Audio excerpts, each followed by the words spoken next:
I want to start off and congratulate Star Lotulele and Nate Orchard. They're being inducted into the Utah Athletics Hall of Fame this week. And proud of those guys. Two great players for us. Both had outstanding NFL careers and just can't say enough good things about what they meant to the program and how they've given back and just been great ambassadors for us. And so really appreciate what those guys have done for the program and mean to us, and we congratulate them. Let's see, it's been a while. West Virginia, last week. Really proud of the way our guys bounced back. No sign of a hangover or they came out and played exceptional from the start and finished the game like we're supposed to, and had some really good performances. Offense got back on track, which was great to see. Defense was rock solid up until we took out all the starters midway through the fourth or so. And we gave up a few things after that point, but the starters did a great job. Special teams were solid. Liked the way our place kicker, Dylan Curtis, struck the ball, kickoffs, place kicks. So a lot of good things in that game. Thought we handled the road trip well. We went out a day early. When you travel 2 time zones and have a game on Saturday that's not a night game, it's kind of our formula for when we go out. If it would have been a night game, we would have gone out Friday as usual. But that's how we manage the East Coast trips. So Arizona back at Rice Eccles this week. Arizona State, excuse me, and night game at Rice Eccles. It's one of the best environments in the country at night. Anytime for that matter, but especially at night. And Sun Devils are playing good football. They've got 2 really outstanding players. Zero, the receiver, leading the conference in receiving, and number 3, the running back, is leading the conference in rushing. So those are really the 2 catalysts for their offense. In addition to the quarterback. Quarterback is dangerous, especially when he runs the football. He's done so much damage to teams this year, making big plays with his legs. And that's something that we got to try to keep in check if we can. Averaging about 4.25, 425 a game total low, very balanced, about 215 rushing and about 210 throwing, so a balanced attack. Let's see, they're primarily a 12 team, a lot of 2 tight end personnel groups. That's probably about 60%, 70% of what they do, and then the rest of it is 11 personnel. Defense, very athletic and very fundamentally and technique sound. They're really good with their techniques and fundamentals, not overly elaborate schemes, but just solid defense, and they got good athletes. So that's where we're at. Questions? I've got the Justin question for you today. Okay. There's Justin. Yeah. Do you have any plans to redshirt Bird Fickland or have him as QB2 the rest of the year? He is reaching his limit to declare his redshirt year. Good question. We're very pleased with what Bird's done. I can tell you that much right now. I would say that there is not a concerted effort right now to redshirt Bird. We're going to play him, if he's needed, obviously, and then any experience that we can get him. And so I think the road we've been going down is the road we'll continue to go down. And like I said, he's really made the most of his snaps and has looked very poised and very in control when he's been out there. For a true freshman, he's seems to be very mature and handles his business very well. Kyle, you came out banged up a little bit against West Virginia. Do you expect any of those to be season-ending injuries? Good question. I was going to address that. I should have addressed that in my opening statements. None of those injuries were season-ending, and so just going forward, you'll just check the availability report on, I think it comes out Wednesday, Thursday, Friday, and maybe even Saturday. There's a lot of them. So anyway, check those, and that'll tell you the status. But no, fortunately, not season ending, but we'll see who we have available this week and who we don't. If Nate Ritchie has to miss extended time, who kind of moves into that starting safety spot?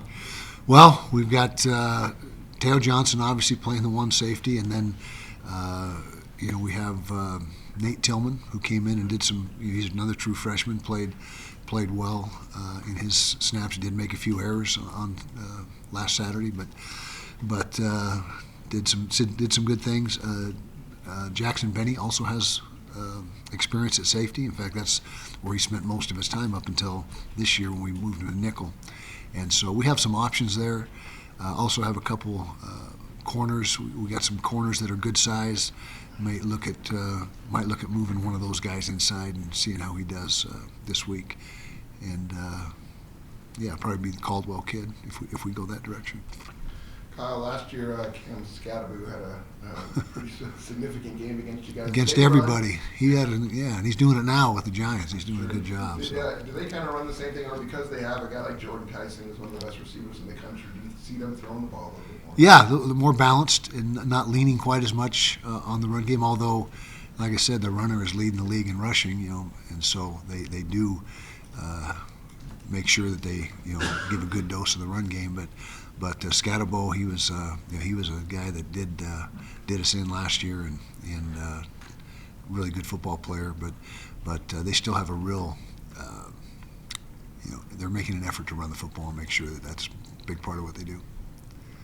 Arizona State's been really good in one-score games over the last season and a half. Yeah, they have. So what do you attribute that to? Just making plays when they need to be made. They've been in some tight games this year, although they lost the Mississippi State game. That was a one-score game.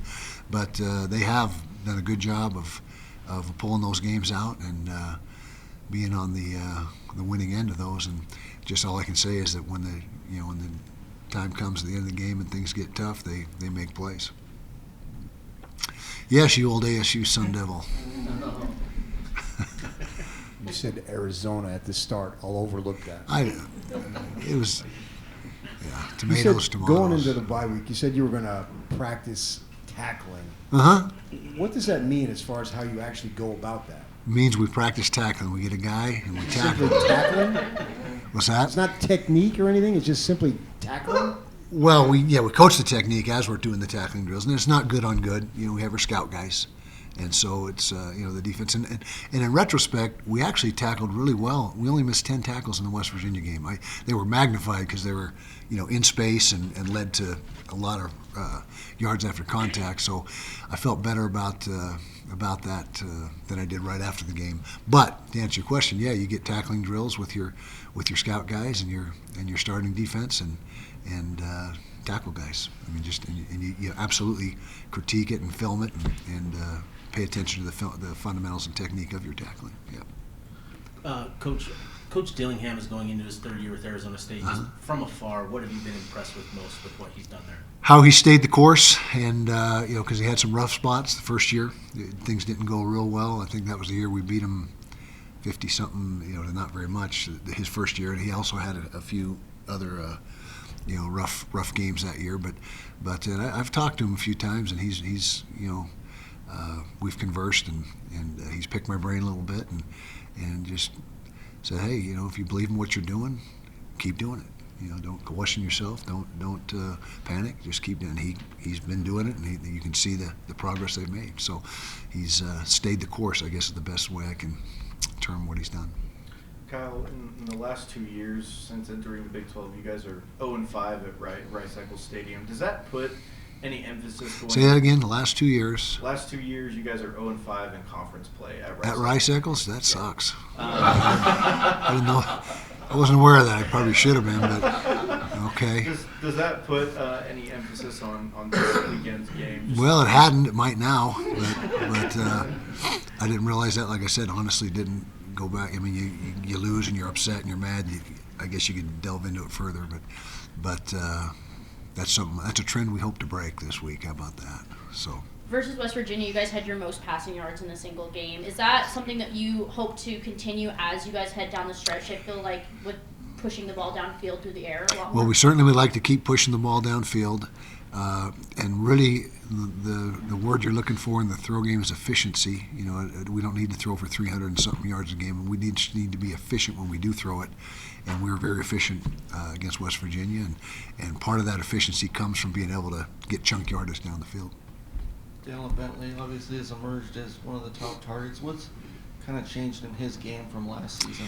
He's been able to stay healthy first and foremost. He's been with us 3 years now, going third year, and that's the thing that has held him back in the past is just not able to stay on the field. Knock on wood, this year he's been able to stay healthy and be out there, and he's turned into the player that we hoped he would when we recruited him, and he's I think one of the better tight ends in the Big 12 right now. Ryan Davis is also a big target for you guys.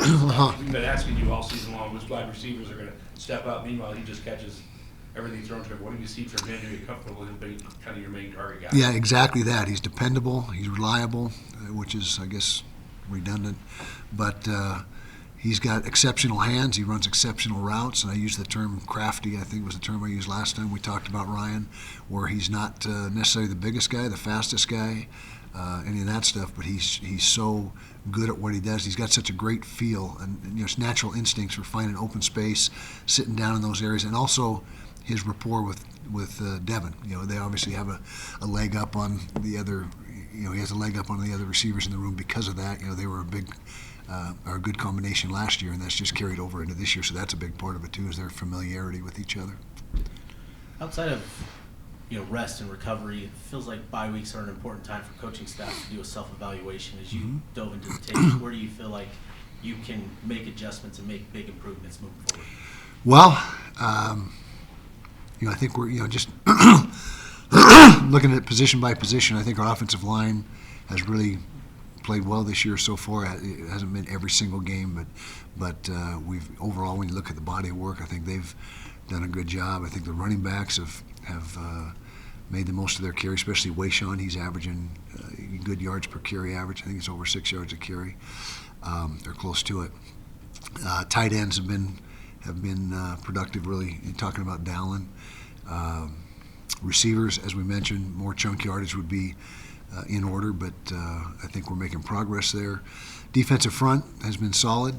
John Henry Daly's been a big plus for us. He's still up there in the nation leaders in sacks, and I think he's first in the conference in caused fumbles and creating a lot of havoc for us. Linebackers have been outstanding as well. John O'Hall is just what we hoped he would be when we moved him to safety a little over a year ago. Lander Barton is playing his best football as a Ute. Secondary, I don't think the secondary has been really tested. I think there's bigger tests down the road for our secondary, and so we'll see how we continue to. And then with Nate, if he's, depending on how long he's out, how that secondary can perform. Special teams, so-so, some good, some bad, but that's kind of the short version right there. Coach, arguably one of the conference's best quarterbacks, Sam Levitt's going to be on Saturday. Can you speak to his game?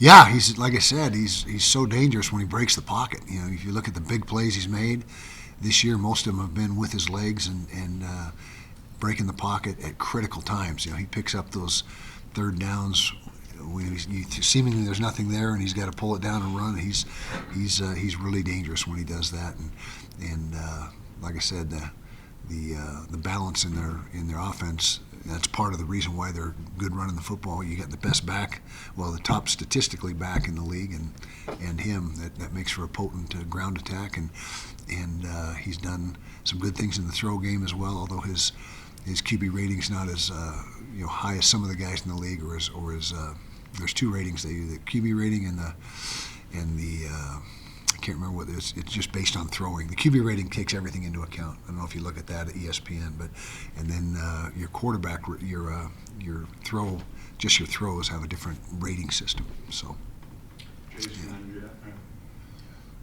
Kyle, you have back-to-back weeks coming up against ranked opponents. I know you've said you wanted to see your team against tough opponents, and obviously this is probably a good litmus test for where you guys are at. I guess just from an identity standpoint, what are you hoping to see from your team the next 2 weeks to kind of establish whether or not they're a contender or not in the Big 12? Well, continue to play consistently and finish games. That was our big problem in the Tech game a couple weeks back. We didn't finish very well. We were in the game all the way to the mid-fourth quarter, and then